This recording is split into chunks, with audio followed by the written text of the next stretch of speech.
Hi ಎಲ್ಲ ವಿದ್ಯಾರ್ಥಿಗಳಿಗೂ Educare Karnataka ಚಾನಲ್ಗೆ ಸ್ವಾಗತ. ಈ ವರ್ಷ KCET ಅಪ್ಲಿಕೇಶನ್ ಹಾಕಿದ ನಂತರ ಅಪ್ಲಿಕೇಶನ್ ಫಾರ್ಮ್ ಅನ್ನ ಡೌನ್ಲೋಡ್ ಮಾಡ್ಕೊಳ್ತೀರಾ. ಅದರ ನಂತರ ವಿದ್ಯಾರ್ಥಿಗಳು ಕ್ಲೇಮ್ ಸರ್ಟಿಫಿಕೇಟ್ ಏನಿರುತ್ತೆ ಅದನ್ನು ಕೂಡ ಡೌನ್ಲೋಡ್ ಮಾಡ್ಕೋಬೇಕಾಗುತ್ತೆ. ಈಗ ಕ್ಲೇಮ್ ಸರ್ಟಿಫಿಕೇಟ್ ಅಂದ್ರೆ ಏನು ಅಂತ ಶಾರ್ಟ್ ಆಗಿ ತಿಳ್ಕೊಳ್ಳೋದಾದ್ರೆ, ಇವಾಗ ಅಪ್ಲಿಕೇಶನ್ ಆಗ್ಬೇಕಾದ್ರೆ ನನಗೆ ಇಂತಹ ಕೋಟಾ ಎಲ್ಲ ಅಪ್ಲೈ ಆಗತ್ತೆ ಅಥವಾ ನನಗೆ ಈ ಎಲ್ಲಾ ರಿಸರ್ವೇಶನ್ಸ್ ಅಪ್ಲೈ ಆಗತ್ತೆ ಅಂತ ರಿಸರ್ವೇಶನ್ಸ್ ಅನ್ನ ಕ್ಲೇಮ್ ಮಾಡಿರ್ತೀರಾ, ಹೌದಾ? ಆ ಎಲ್ಲ ರಿಸರ್ವೇಶನ್ಸ್ಗಳ ಡೀಟೇಲ್ಸ್ ಆ ಒಂದು ಕ್ಲೇಮ್ಸ್ ಸರ್ಟಿಫಿಕೇಟ್ ಮೇಲೆ ಇರುತ್ತೆ. ಅಂದ್ರೆ ಕ್ಲೇಮ್ ಸರ್ಟಿಫಿಕೇಟ್ ಅನ್ನ ಡೌನ್ಲೋಡ್ ಮಾಡ್ಕೊಳ್ಳೋದಕ್ಕೆ ಕೊಡ್ತಾರೆ PDF ಫಾರ್ಮ್ ಅಲ್ಲಿ. ಅದ್ರ ಮೇಲೆ ನಿಮ್ಮ ಜನರಲ್ ಡೀಟೇಲ್ಸ್ ಇರುತ್ತೆ, ಅಂದ್ರೆ ನಿಮ್ಮ ಹೆಸರಾಗಿರ್ಬೋದು, ಈ ರೀತಿ ಕೆಲವು ಜನರಲ್ ಡೀಟೇಲ್ಸ್ ಇರುತ್ತೆ. ಅದ್ರ ಜೊತೆಗೆ ಅಪ್ಲಿಕೇಶನ್ ನಂಬರ್ ಈ ರೀತಿ ಕೆಲವು ಡೀಟೇಲ್ಸ್ ಇರುತ್ತೆ. ಹಾಗೆ ನೀವು ಅಪ್ಲಿಕೇಶನ್ ಹಾಕಬೇಕಾದ್ರೆ ಕ್ಲೇಮ್ ಮಾಡುವಂತಹ ಕೋಟಾಗಳ ಹೆಸರು ಇರುತ್ತೆ.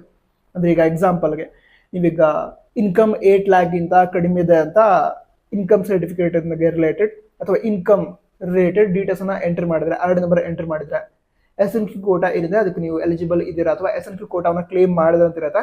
ಹಾಗೆ ಅದಕ್ಕೆ ಆರ್ಡ್ ನಂಬರ್ನ ಏನು ಎಂಟರ್ ಮಾಡಿದ್ರೆ ಅದರ ಡೀಟೇಲ್ಸ್ ಇರುತ್ತೆ.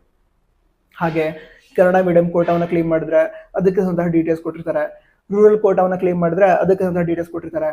ಹಾಗೆ ಹೈದರಾಬಾದ್ ಕರ್ನಾಟಕ ಪ್ರದೇಶದವ್ರು ನೀವು ಆಗಿದ್ರೆ ನೀವೇನ್ ಮಾಡ್ತೀರಾ? ಅವಾಗ ಹೈದರಾಬಾದ್ ಕರ್ನಾಟಕ ವಿದ್ಯಾರ್ಥಿಗಳಿಗೆ ಏನು ರಿಸರ್ವ್ಡ್ ಸೀಟ್ ಇರುತ್ತೆ, ಅದಕ್ಕೋಸ್ಕರ 371J ಸರ್ಟಿಫಿಕೇಟ್ ಅನ್ನ ಪಡೆದುಕೊಂಡು ಆ ಒಂದು ಸರ್ಟಿಫಿಕೇಟ್ ನ ಡೀಟೇಲ್ಸ್ ಅನ್ನ ಎಂಟರ್ ಮಾಡಿರ್ತಾರೆ. ಅವಾಗ ಹೈದರಾಬಾದ್ ಕರ್ನಾಟಕ ಕೋಟಾವನ್ನ ಕ್ಲೇಮ್ ಮಾಡಿದ್ದಾರೆ ಅದ್ರ ಡೀಟೇಲ್ಸ್ ಇರುತ್ತೆ. ಹಾಗೆ ಅದಕ್ಕೆ ಆರ್ಡ್ ನಂಬರ್ ಏನು ಎಂಟರ್ ಮಾಡಿರ್ತಾರೆ ಅದ್ರ ಡೀಟೇಲ್ಸ್ ಕೊಟ್ಟಿರ್ತಾರೆ. ಇದೇ ರೀತಿ ಯಾವ ಕೋಟಾಗಳನ್ನ ನೀವು ಕ್ಲೇಮ್ ಮಾಡಿದಿರೋ ಆ ಎಲ್ಲಾ ಕೋಟಾಗಳ ಡೀಟೇಲ್ಸ್ ಆ ಒಂದು ಕ್ಲೇಮ್ಸ್ ಸರ್ಟಿಫಿಕೇಟ್ ಮೇಲೆ ಇರುತ್ತೆ. ನಂತರ ಕ್ಲೇಮ್ ಸರ್ಟಿಫಿಕೇಟ್ಗೆ ಸಂಬಂಧಿಸಿದಂತೆ ಮತ್ತೊಂದು ವಿಷಯವನ್ನು ಕೂಡ ಹೇಳಿದ್ದಾರೆ, ಇಂಪಾರ್ಟೆಂಟ್ ವಿಷಯ ಏನಂತ ಹೇಳಿದ್ರೆ, ಈಗ ನೀವು ಎಂಟರ್ ಮಾಡಿದಂತಹ ಎಲ್ಲಾ ರಿಸರ್ವೇಶನ್ಸ್ ವೆರಿಫೈ ಆಗ್ಬಿಡ್ತು ಅಂತ ಹೇಳಿದ್ರೆ ಅಲ್ಲಿ ಸಕ್ಸಸ್ಫುಲಿ ವೆರಿಫೈಡ್ ಅಂತ ಕೊಡ್ತಾರೆ. ಇಲ್ಲಿ ಕ್ಲೇಮ್ ಸರ್ಟಿಫಿಕೇಟ್ ಮೇಲೆ. ಈಗ ಕ್ಲೇಮ್ ಸರ್ಟಿಫಿಕೇಟ್ ಮೇಲೆ ಸಕ್ಸಸ್ಫುಲಿ ವೆರಿಫೈಡ್ ಅಂತ ಇಲ್ಲ, ಅದನ್ನ ಬಿಟ್ಟು ಬೇರೆ ಏನೋ ಮೆನ್ಷನ್ ಮಾಡೋದು ಅನ್ಕೋಣ, ಅಂದ್ರೆ ನಾಟ್ ವೆರಿಫೈಡ್ ಈ ರೀತಿ ಏನೋ ಕೊಟ್ಟಿದ್ದಾರೆ ಅನ್ಕೋಣ.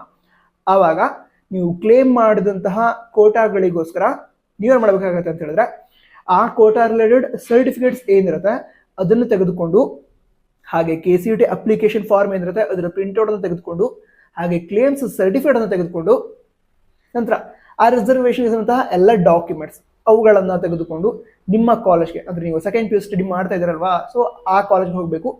ಕಾಲೇಜಲ್ಲಿ ನೀವು ತೆಗೆದುಕೊಂಡು ಹೋದಂತಹ ಡಾಕ್ಯುಮೆಂಟ್ಸ್ ಏನಿದೆ ಅದನ್ನ ವೆರಿಫೈ ಮಾಡಿ ನಿಮ್ಮ ಅಪ್ಲಿಕೇಶನ್ ಅಲ್ಲಿ ಅಪ್ಡೇಟ್ ಮಾಡ್ತಾರೆ. ಅಂದ್ರೆ ಸರಿಯಾಗಿದೆ ಅಂತ ನಿಮ್ಮ ಕಾಲೇಜ್ನವರು KA ತಿಳಿಸ್ತಾರೆ, KA ವೆರಿಫೈಡ್ ಅಂತ ವೆರಿಫೈ ಮಾಡಿ ತಿಳಿಸ್ತಾರೆ. ಓಕೆನಾ? ಈ ರೀತಿ ಇರುತ್ತೆ. ನಂತರ ಮುಂಬರುವಂತಹ ಅಪ್ಡೇಟ್ ಅನ್ನು ಕೂಡ ಹೇಳ್ತೀವಿ, ಅದಕ್ಕೋಸ್ಕರ ತಪ್ಪದೆ ಸಬ್ಸ್ಕ್ರೈಬ್ ಮಾಡಿ. All the best. ಜೈ ಹಿಂದ್, ವಂದೇ ಮಾತರಂ.